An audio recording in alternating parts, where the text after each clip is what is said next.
So yun na, good morning mga boss. Ayan, konti na lang, may pamimigay na natin to. Itong ating pinamimigay yan. Konti na lang mga boss, kaya mag-subscribe na kayo sa Jongy TV. Ayan. Ito mga boss, may nakita lang akong kaibigan natin na nag-share po ng kanyang item.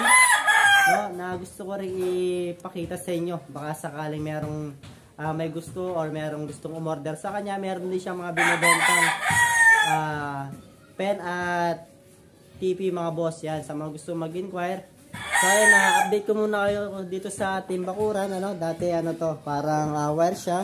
Yan ngayon, naka simento na siya at nakapalatada. Meron rin tayong pinaabang na mga bakal dito. At least para mapagtalian natin ng scratch pen natin mga boss. Ayan, kahit dalawa lang. Tapos bumili na rin pala akong ng ano, Carabao grass.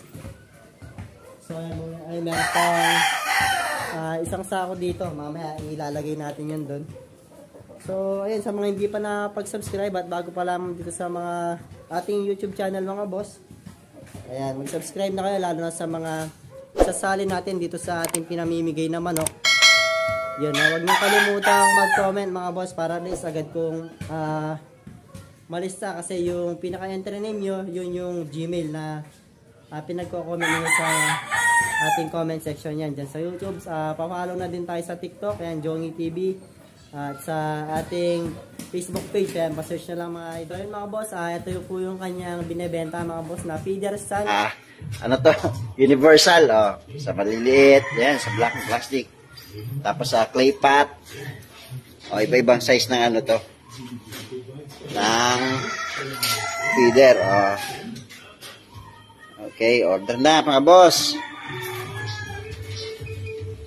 Ang height nito is ano pala 8 inches kasi binigyan natin ng ano ng allowance para sa at least 2 inch may baon para talagang ano siya stable.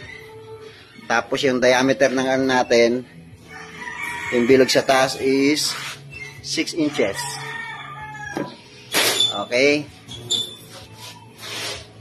At para sa akin quality at ayun, pwede po kahit sa mga hindi binabaha, ayan, maputik yung lugar or madamo, medyo mataas na yung damo, ayan, pwede to mga boss. Yung pinaka-use dito para sa akin, ayun nga, pagka maputik, ayan, merong taas po kasi nito ay nasa 8 inches para yung 2 inches mga boss, yun yung ibabaon ninyo dun sa lupa.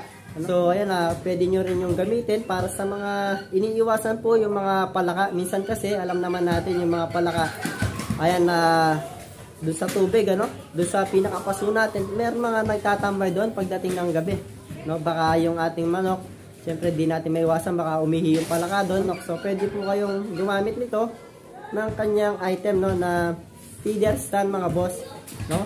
Yung diameter po ng bilog niya, medyo malaki naman, at least 6, para at least yung mga malalaking paso na pinagkakainan ay pwede po kasyang-kasya po dun sa ano natin, lalagyanan po ng feeder stand natin. At ayun nga, sa mga gustong bumili, RCF Farm, pasyal po kayo sa Facebook niya, mag-comment po kayo sa kanya kung gusto niya lamang po. At hindi naman po sa pilitan niya, yung tao ay dumidiskarte lang. Yung mga iba kasi hindi naman din nagpapakain sa damo, minsan kinakaykay po ng manok yan, natutumba po yung ating pakainan. So yun, pwede nyo gawin yun, no? Pwede kayong bumili doon, yung isa yun sa mga dahilan na gamitin ninyo yun kasi dahil yung taas niya is 8 inches, ibabaon nyo hanggang sa kahit 3 inches, ibaon yan, okay lang naman. So ayun, yung ating palaka at naglulublob yung palaka pagkagabi, no? Kung di nyo napapalitan yung tubig ninyo, maaari pong makainom yung ating mga alagang manok. So ayun mga boss, napakadali lang po mag-share ng mga ano natin, no? Sa mga kaibigan natin na nag-uumpisa pa lamang sa mga kahit anong business nila. Suportahan po natin sila para at least maboost po yung kumpiyansa nila, ituloy po yung kanilang mga ginagawa mga boss. Ayan, ano ba naman yung share natin yung video niya, no? Ni-like natin.